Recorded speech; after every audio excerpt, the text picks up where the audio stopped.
Okay, good evening, everyone. And for those who are listening, and for those who are, I hope you are doing great. And today I would like to explain the most important and essential aspects of what generally happening in Sudan and what necessity should be taken to oversee and overdraw the crisis and the challenges that shrinking social and political and educational national interest and drowning and diluting and illusioning the rights of citizens, as well as even the privilege of the citizen to form the country that everyone desire to form or to have in the future. And posterity is a collective responsibility whereby to shape and to create a vision and understanding process.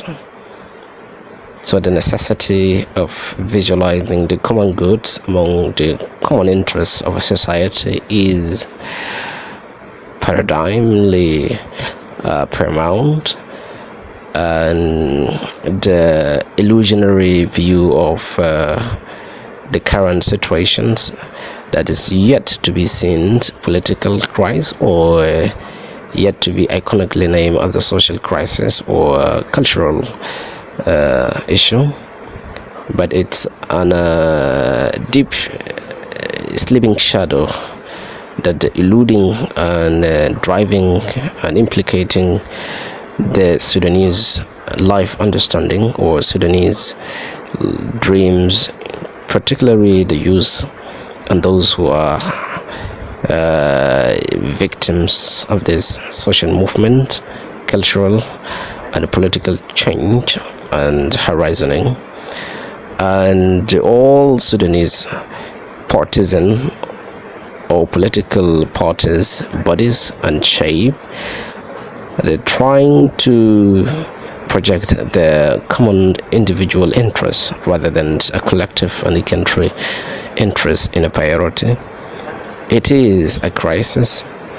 It is a reason whereby the complexity is horizoned rather than deeming to resolving, but it's horizoning to limb and implicate others. So as those who are called themselves patriot, they need to resurrect those who are being drawn under these complexities to pick up the near nature or the focal point of how and why and when a country must be formed to a democratical, let's say, system or society. A democracy is a human nature. If you look at the essence of a democracy, meaning there's necessity differences, cultural differences, religious differences, social differences, and economic differences. He is the essence that we are humanly different, ladies and gentlemen. So our differences should not create the complexities to our genuine social hegemony. And the social hegemony is not justifiable. Social hegemony, it's a privilege whereby to serve the collective means rather than individual means, my friends. So let's see and welcome those who are welcoming or understanding what nature of a democracy could be formed in Sudan and how we can proceed to regard the common interest. That's the sense that today we don't see our country is trying to create for all generations. So generally speaking, this is Sudanese intellectual movement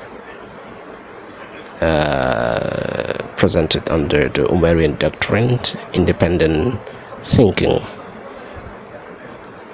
And generally speaking, that this intellectual movement, that it takes all the social bodies and the social component, culturally, socially, educationally, and all differences from an intellectual perspective independently, whereby to resurrect all the social, the cultural, and religious differences to create understanding and meaningful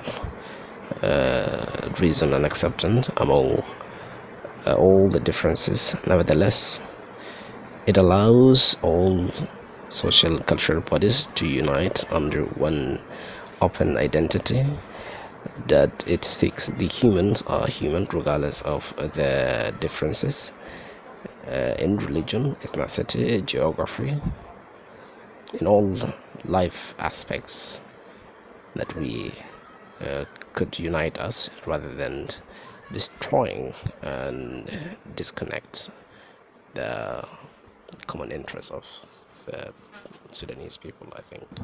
So that's all. Thank you.